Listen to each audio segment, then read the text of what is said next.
राजस्थान से बाहर के जितने भी लोग हैं उनको लगता है पूरे राजस्थान में दौरे हैं, है ना। आप दिल्ली कभी जाइए, पढ़िए वहां, और कोई यूपी बिहार का जो बंदा मिल जाएगा उसको लगेगा कि आप प्यासे हो, है ना, और आपने 7 पीढ़ियों से भी ढंग से पानी पिया।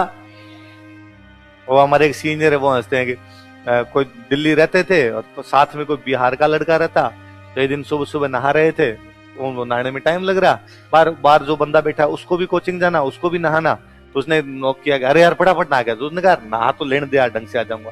तो थोड़ा पानी वानी और चलाया उन्होंने, वो कई देर बाहर नहीं है, तो बिहार वाला बैठा बैठा बाहर कह कि हाँ बाप दादे तो नहाए नहीं थे, तो आज पूरा यहीं आके नहाए। पहले तो पानी कहाँ देखे हो तुम लोग, यहाँ आके देखे हो तो पूरा नहाओगे यहाँ पे। तो उनको सबको ये लगता है बाहर वालों को कि राजस्थान में पानी नहीं है, राजस्थान में पूरे में क्या है, दौरे। जयपुर से इधर वालों को लगता है, पूर्वी राजस्थान के जो लोग हैं उनको लगता है कि पश्चिमी राजस्थान में पूरे में क्या है, दौरे।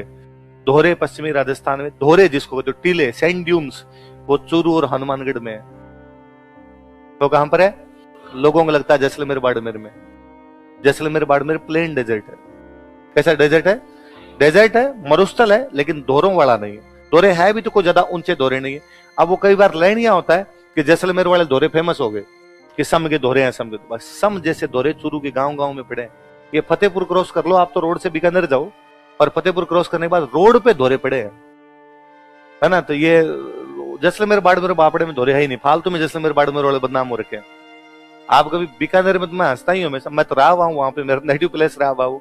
बीकानेर में रात को जल्दी सो जाया करते, यदि खाना थोड़ा सा लेट खाते ना तो आधा किलो धूल साथ में खाया करते। इतनी मिट्टी वाली आंधियां चलती, क्योंकि दोहरे दोहरे चारों तरफ एकदम। हम स्कूल जाया करते तो यूं दोहरों के ऊपर से चढ़ना और उनके ऊपर दर दर दर वो एडवेंचर हुआ करता था उधर, है ना। हनुमानगढ़ साइड में नहर जिन इलाकों में आ गई ना, वहां दोहरे खत्म हो गए। बाकी नौर, भादरा, पल्लू, ये वाला इलाका पूरा का पूरा वो दोहरों वाला ही पड़ा है पूरा। आप यूं जाएंगे तो आपको लगेगा दूर दूर तक ना बंदा ना बंदे दी जात। और ये वाला इलाका जाइए, अब जैसलमेर बाड़मेर प्लेन पड़ा है। मैं मेरे दोस्तों को हमेशा हंसता हूँ, यदि किसी को गाड़ी चलानी सीखनी हो तो जोधपुर से बाड़मेर रोड पे गाड़ी लेके चला जाए।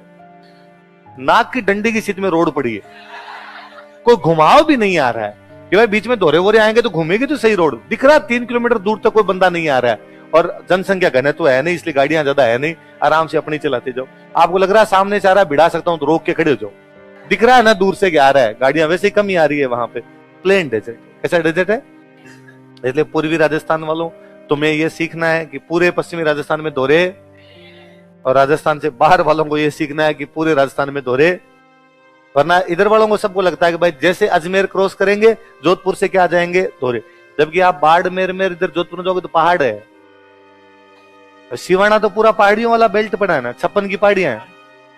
कौन सी पहाड़ियां भाई, तभी तो शिवाना में लड़ाई कर ली।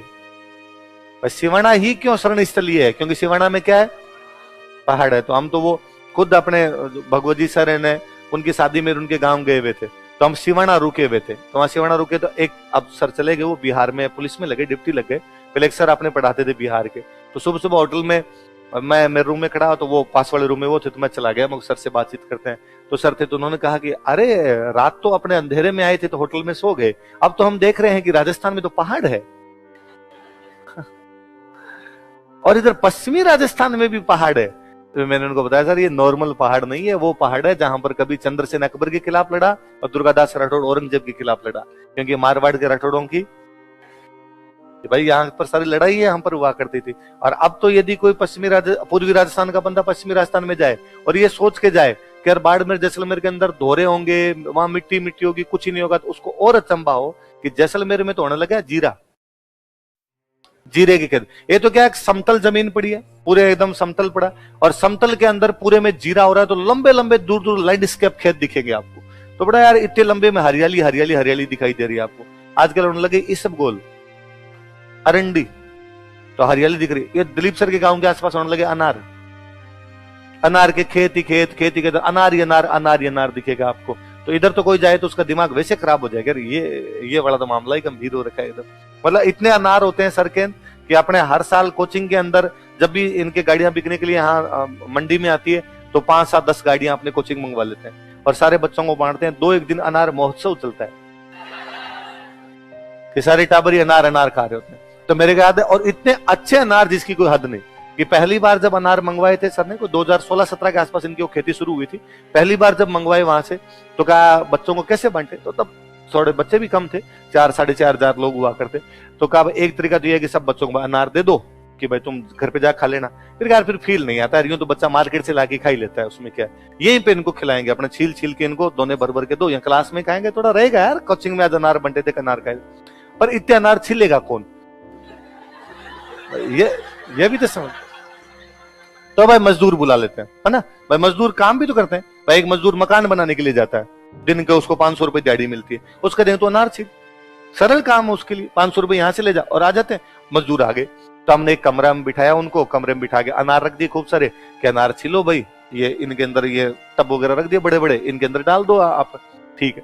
अब वो इतने लाल अनार कि उनका वो जब आप छीलेंगे तो लाल लाल पानी निकले। अब एक आधा अनार भी आप लाल छीन लो तो अपने हाथ भी लाल लाल हो जाते हैं। तो आप सोचो जब 4000 बच्चों के लिए छिलवाए होंगे तो खूब सारे छिलवाए। तो दूसरे दिन जब उस कमरे में घुसे हम, तो हमें यूं लगा जैसे यहाँ पे रात को पाटा कटा है। भाई बकरे का इतना खून नहीं होता, यहाँ तो कोई पाटा ही काटा है, चारों तरफ लाल चरूड़ हो रखी है एकदम जमीन को पूरी तरीके से, कि वो आप पैर रख लो तो छाप के बन जाए उसके अंदर। तो ये भी नहीं कि भाई अनार अच्छे नहीं होते, सबसे अच्छे वाले अनार हो रहे हैं। इधर वाला इलाका तो बहुत, मुझे लगता है थोड़े दिनों में इस इलाके में होगी केसर। भगवान जब कुछ चीजें कम देता है ना, तो कुछ ना कुछ उसकी भरपाई करता है। तेल निकल ही रहा है ना, तेल भाई इन दुबई वालों को, ईरान इराक वालों के पास कुछ ही नहीं था, है ना। आज से 101 साल पहले तक ये बापड़े केवल ऊंट चराते टाइम पास करते, खजूर खाने के लिए था, ऊंट इनके चराने के लिए थे, इनके पास कुछ ही नहीं था। इतने गरीबड़े से मंगते से थे बापड़े। बाद में यहां पर आए अंग्रेज, अंग्रेजों ने आगे तेल के कुएं खोदे, तो इनको पता चला कि हमारे पास तेल, आज खाली तेल बेच के आमदनी कर रहे हैं। और क्या है उनके पास, अब भी क्या है भाई, पूरा का पूरा रेगिस्तान पड़ा उनके पास, पर भगवान ने तेल दिया। आज तेल के दम पे पूरी दुनिया पे राज कर रहे हैं। हर दुनिया के हर देश को उनसे बना के रखनी पड़ती है कि नहीं यार अपने को क्या दे देंगे, ऑयल अपने को वहीं से मिलेगा, तो ऑयल वहीं से मिलेगा। ये कहीं इधर हो गया अपना इस साइड। जैसलमेर में कैसर होने लगी, लो ये करेंगे, जैसलमेर में कैसर तो शुरू हो गई सर। तो भगवान कहीं ना कहीं मेहरबान होता ही है जी, पर अभी तक इधर चूरू पे मेहरबान नहीं है। यहाँ पर आप अभी जाओ बीकानेर में, नहर वाले बेल्ट में फिर भी थोड़ी खेती हो ही रही है, थोड़ा बहुत इधर कुएं हुए भी मिल जाते हैं। चूरू अभी तक पूरा का पूरा वैसे रेगिस्तान है, इसलिए वो मिट्टी मिट्टी पड़ी है, इसलिए वो मिट्टी जल्दी गर्म होती है, जल्दी ठंडी होती है। इसलिए सबसे ठंडा कौन, सबसे गर्म कौन?